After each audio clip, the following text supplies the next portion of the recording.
Hello, my name is Henry Tenby. Welcome to this edition of Model Moment. In this episode, we have a flashback many decades to the 1950s, to 1953 to be precise, and we're presenting perhaps one of the oldest Canadian classic airline models that I have ever had the pleasure of seeing or owning. And what we have in front of us is a Trans-Canada Airlines Bristol freighter.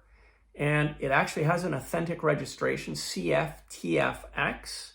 This model was made by Westway Models of England in 1953. So I'll start with some history on the Bristol Super Freighter and Air Canada, well then TCA's association with the aircraft. The Bristol Super Freighter was made by the Bristol Airplane Company in the early 1950s as a high-wing monoplane transport of people and cargo. And the nose right here was a clamshell feature. It opened like this, and there was a ramp that lowered to the apron, and it was conveniently designed for the transport of vehicles. So you could drive vehicles into the aircraft, trucks and so forth, and the aircraft could take off on a rough, unimproved surface, short runway, and fly the vehicle and other cargo 500 miles. And the beauty of the aircraft was its versatility. So Bristol was able to sell the aircraft to a number of airlines, predominantly in the United Kingdom and France in the 1950s, that were involved in the cargo business and in the luxury travel and vehicle transport business, certainly across the English Channel between England and Belgium, France, the Netherlands, etc., for affluent British holidaymakers to quickly get across with their vehicle.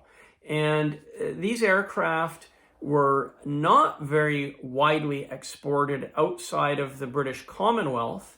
They did make it to New Zealand, and the Royal New Zealand Air Force did operate them, and they went on to serve with airlines in Africa, Southern Africa as well. But Air Canada, then known as Trans-Canada Airlines, decided to order a small number of Bristol Super Freighters for their cargo services within Canada in the early 1950s.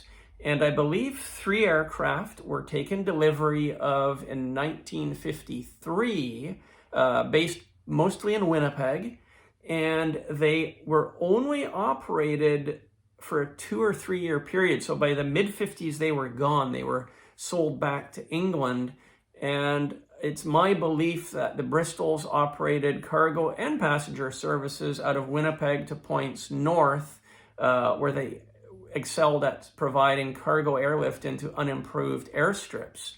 And this registration on this airplane, CFTFX, is accurate. So let's talk about the model. We're looking at a model that dates from 53, so it's just coming up on almost 70 years of age. It's not a metal model, it's made of wood, but it's accurate, super accurate. So have a look at the nose view. We have the engine intakes for the air-cooled engines, and the shape, of course, is perfect. I love the landing gear detail, beautiful landing gear. And just have a look at that. The windows, the black windows here are actually indented. The whole model is wood. There's no plastic or any other materials used in its construction, but the recessing of the windows I find to be quite unique. I've not seen that before in a model, and that was a manufacturing technique that they certainly deployed for this, and I'm not sure if it was used on other models that I simply just haven't seen. Now, because it is wood, and at the time they would have used putty to fill imperfections and to add scribe lines and surfaces and whatnot, that putty is not going to survive 70 years unintact. And if I can show you closely, you can see that unfortunately we do have some delaminating of the and cracking of the putty around the windows. But really, I decided I would not make an attempt to mess with that and restore it. I think the model is better left untouched and enjoyed with its patina, if you will, just because it is so old and so unique. I wonder how many of these models they made. I'm going to guess it's probably in the single digits. Air Canada or TCA would have probably had VIPs in their Manitoba offices display these models on their desks and so forth. Now, I'm going to look at the stand. This is a typical Westway Models stand from the early 1950s. We have seen metal Bristol Britannias marked with these kind of plaques, detail plaques, and presented on such lovely walnut bases as this. And if you look on the underside of the model, I'll bring it in close, right there you can see that is the Walker's Westway Models East Acton W3.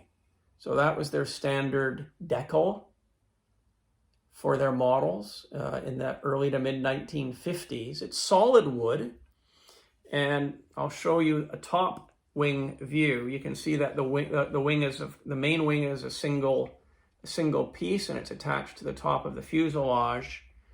And you can see we have the wing registrations as well. I also like the detail of the intakes on top of the engines. That's very nicely done. And the other interesting thing about this model is the entire cheat line and all the markings, the Trans-Canada Airlines, it's all hand painted. Back in the 1950s, they didn't have laser printers, or even, I guess, decals weren't entirely dominating the aircraft model market at that time. Painting was done by hand. Signs in windows in car dealerships and bakeries and grocery stores were hand painted. Hand painting was a skill that was passed down from tradesman to tradesman, and these were very finely detailed, painting skills with steady hands. The craftsmen developed these skills under tutorage from a master, and you would become a sign painter as your career, as your life. Your life depended on income, and this is what you did, as you became a master. And at Westway Models, they were masters. These, have a look, this is all painted by hand. I guess they would mask it, but for example, the maple leaf is by hand. The Trans-Canada Airlines titles, that's painted by hand, and it's red paint. I'll get it close so you can see. That is red paint with a very thin black outline. So we're talking brain surgery in terms of skill there. Look at the tail. Cargo liner, TFX, that's all hand painted. And of course, it's not as detailed as today with a decal. But again, we're talking about 70 years ago, and I am extremely, extremely impressed with the level of detail and workmanship that is presented on this model. It's a small model. It only measures about 12 inches nose to tail with about a 20-inch wingspan. So this is 1/72nd scale. It's I'm thinking it's made of basswood. Basswood or basswood. If you know the correct pronunciation, maybe you can tell me. But it's a wood that is very durable and is very lovely to work in if you're a model maker. And the landing gear have some nice detail. They've got the brakes, the brake units, little metal brake calipers that wrap around the gear there. That's a nice detail as well. And luckily, this model even has the rear tail wheel. So with models that are 70 years old, it's quite typical. Not only will the condition be not 100% because of the ravages of time, but gear and certain things can fall off and break and become lost over the passage of decades. And that hasn't happened with this model. So what do you think? Do you like this model? It's certainly extremely historic. I can assure you that it's never been seen in collector ranks here in Canada, not that I'm aware of, not amongst my friends that collect models. And I don't believe that Trans-Canada Airlines would have passed these models down to Air Canada today for their museum. So I don't think their museum in Montreal has one of these. And it is definitely a museum grade model. And I'm honored to share in its ownership during these years that I own the model. But, you know, like all good things like this, they do pass down, and hopefully 100 years from now, a museum or another collector will enjoy the ownership or the caretaking of this model while it's in their collection, because it's just such a rare thing. I'm, you know, a huge fan of Trans-Canada Airlines. I'm a great fan of Canadian airline history, and this is a real iconic piece for the Canadian model collectors out there. It's unique. It's not replaceable. And how many of these survive, do you think? I'm guessing you can see it says Bristol 170 on the plaque. I'm guessing this might be the one and only surviving example. If you have one of these models, please do chime in and let us know. We'd love to see pictures, video, and it'd be nice to compare notes. But I suspect this is truly a one-of-a-kind, unique surviving model from an era that was very different than today. I mean, can you imagine passengers flying on this airplane? What the racket would be. Wow.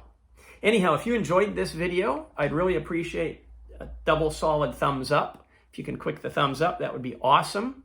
If you're not a subscriber to our videos, please do click the subscribe button in the lower right-hand corner, right over there, and then you'll be notified whenever we publish a new video in this series. And again, please do leave a comment. That would be very much appreciated. In closing, I would like to point out that I am the publisher of the Aircraft Display Model Collector, Investor, and Appraisal Guide. And if you don't have this book, I do recommend it. And it does have an entire chapter that's loaded with color photos on Westway Models, which is the maker of this model. So you can read about Westway Models, the models they produced over the decades, and the values of these models. So thank you for tuning in, and until next time, happy model hunting, and we'll see you on the next show.